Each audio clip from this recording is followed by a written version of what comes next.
ہم تمام لوگ آپ تمام صحافی بھائیوں کا شکریہ ادا کرتے ہیں کہ آپ نے اتنا انتظار بھی کیا اور آپ ہمیشہ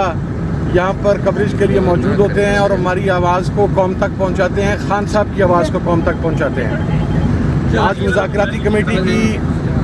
جو ہماری سائٹ سے ہے، عمر ایوب صاحب کی سربراہی کے اندر خان صاحب کے ساتھ ملاقات ہوئی اور اس کے اندر سی ایم کے پی کے علی امین گنڈاپور صاحب موجود تھے، اس کے اندر محترم سلمان اکرم راجہ صاحب سیکرٹری جنرل پاکستان تحریک انصاف موجود تھے،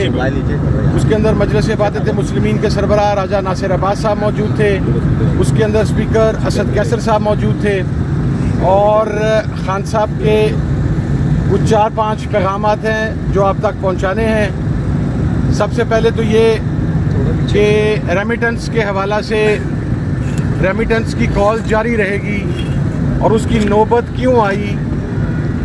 کہ 1971 کے بعد پاکستان میں پہلی مرتبہ کسی پولیٹیکل پارٹی کو اس طریقے سے وکٹمائز کیا گیا، پولیٹیکل پارٹی کے بنیادی حقوق سلب کیے گئے، پاکستان تحریک انصاف کے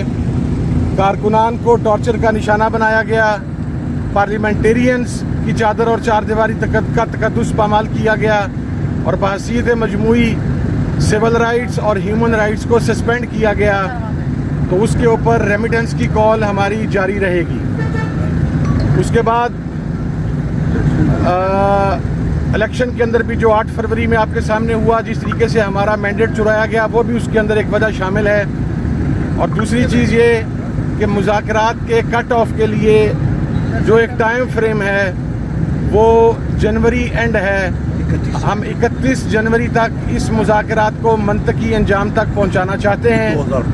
2025 اور عمر ایوب صاحب جو کہ لیڈ کر رہے ہیں اس مذاکراتی جو پروسیس ہے سارے کا سارا، اور ہماری کمیٹی کو، وہ انشاءاللہ 2 تاریخ کو حکومت کو بھی یہ بات فارملی آغاز کر دی جائے گی اور آج آپ کے ذریعے بھی پہنچ جائے گی۔ تیسری چیز یہ کہ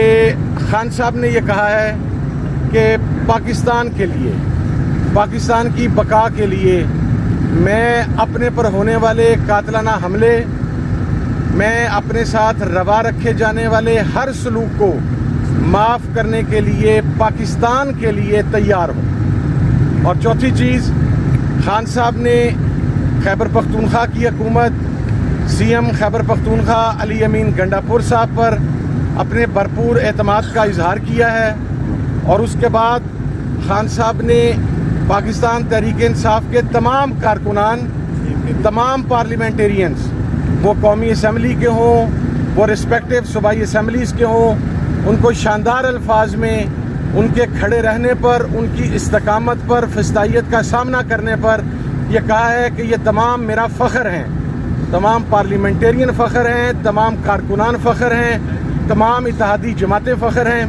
اور خان صاحب نے کرم کے معاملے کے اوپر سی ایم کے پی کے علی امین گنڈاپور صاحب اور راجہ ناصر عباس صاحب سے خصوصی گفتگو کی، اس کے اندر اسپیکر صاحب نے، عمر ایوب صاحب نے، سلمان اکرم راجہ صاحب نے اپنا فیڈ بیک دیا اور خان صاحب نے اس بات پر زور دیا کہ جلد سے جلد اس مسئلے کو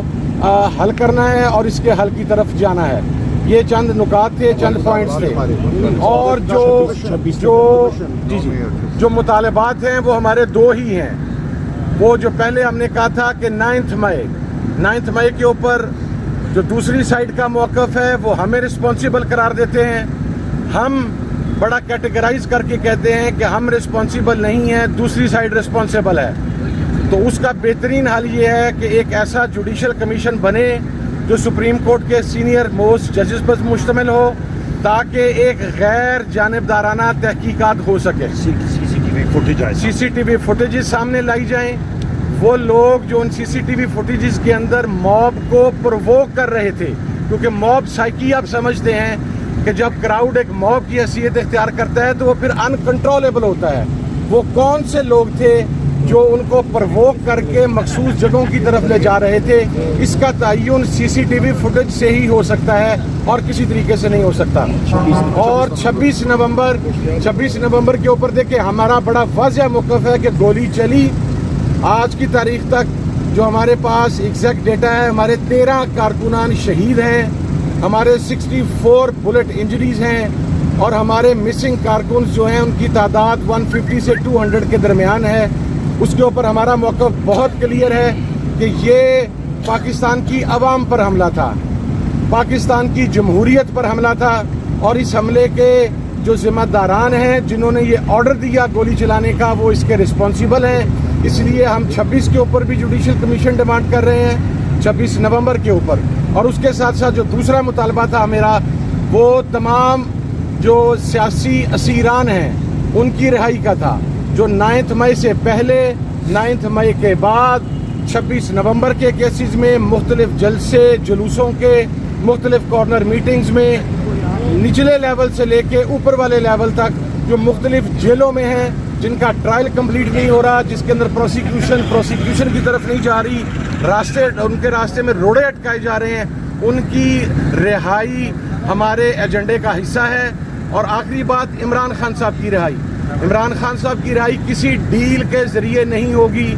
کوئی پیپر سائن کر کے نہیں ہوگا، جس طرح کچھ لوگ رات کی تاریکی میں پیپر سائن کر کے اس ملک سے باہر چلے گئے سزا یافتہ ہونے کے باوجود۔ عمران خان اپنے تمام مقدمات کا سامنا عدالتوں میں کر کے عدالتوں کے ذریعے عمران خان باہر آئے گا، وہ کوئی ایسی بات پر یقین نہیں رکھتا۔ اور یہ بھی میں آپ کو ایک بات عرض کر دوں، عمران خان صاحب وہاں پر ابھی بھی فوکس تھے کہ آپ صرف اسیران، کارکنان، ان کی رہائی کی بات کریں، لیکن کمیٹی کے تمام ممبران کا، تمام اتحادی جماعتوں کا، پورے پاکستان کی تحریک انصاف کی قیادت کا ہم نے خان صاحب کو پیغام دیا کہ آپ کی رہائی ہمارے ایجنڈے کا حصہ ہے۔ آپ نے ایک اسٹیٹسمین شپ ظاہر کی ہے، شو کی ہے کہ آپ نے ایک لیڈر کا کردار ادا کرتے ہوئے کہا کہ میرے پارلیمنٹیرینز، میرے کارکنان، ان کو رہا کیا جائے، لیکن آپ کے پارلیمنٹیرینز آپ ہمارے ایجنڈے کا حصہ ہے۔ آپ نے ایک اسٹیٹسمین شپ ظاہر کی ہے، شو کی ہے کہ آپ نے ایک لیڈر کا کردار ادا کرتے ہوئے کہا کہ میرے پارلیمنٹیرینز، میرے کارکنان، ان کو رہا کیا جائے، لیکن آپ کے پارلیمنٹیرینز، آپ کے کارکنان، آپ کی جماعت، آپ کے اتحادیوں کا اولین مطالبہ یہ ہے کہ آئینی، قانونی، عدالتی طریقے سے عمران خان صاحب رہا ہوں۔ اور میں یہ بات کلیریفائی کر دوں، جس طرح گزشتہ منتھ عمران خان صاحب کے تمام کیسز میں ضمانت مکمل ہو گئی تھی، روبکار جاری ہونے والی تھی، لیکن پھر قالین کا ایک ٹکڑا اٹھایا گیا اور ایک FIR نکال کے تو خان صاحب کو اس کے اندر ریمانڈ کر دیا گیا۔ یہ کلیئر انصاف کا قتل بھی تھا، یہ کلیئر پولیٹیکل وکٹمائزیشن بھی تھی۔ تو ہماری جو کمیٹی حکومت سے بات کرے گی وہ اس پولیٹیکل وکٹمائزیشن کو روکنے کے اوپر بات کرے گی۔ باقی خان صاحب انشاءاللہ اپنے مقدمات کو فیس کر کے باہر آئیں گے۔ اور افغانستان پر جو حملہ ہوا اس کے اوپر خان صاحب کا موقف بالکل کلیئر ہے۔ نمبر 1، ہم کسی پرائی جنگ کا حصہ نہیں بن سکتے۔ ہم پہلے بھی پرائی جنگ کا حصہ بنے، اس کا نقصان پاکستان نے 2 لاکھ کے قریب شہادتوں کی صورت کے اندر برداشت کیا۔ ہم اب بھی کسی پرائی جنگ کا حصہ نہیں ہو سکتے۔ اور افغانستان کے اوپر جو اٹیکس ہوئے ہیں ان کی خان صاحب کی طرف سے کنڈمنیشن آئی ہے۔ وہ ہمارا برادر اسلامی ملک ہے۔ پاکستان کے لینڈ آرڈر کی بہت ساری سچویشن افغانستان کے ساتھ برادرانہ تعلقات کے اوپر ہے، تو خان صاحب نے افغانستان کے ساتھ معاملات کو بات چیت کے ذریعے حل پر زور دیا ہے۔ یہ تمام چیزیں تھیں جو آج وہاں پر ڈسکس ہوئی ہیں۔ اب انشاءاللہ عمر ایوب صاحب کی سربراہی کے اندر 2 تاریخ کو ہم حکومتی کمیٹی کے ساتھ بیٹھیں گے اور یہ تمام چیزیں عمر بھائی وہاں پر بیان کریں گے۔ بہت شکریہ جی، تھینک یو، بہت شکریہ، تھینک یو۔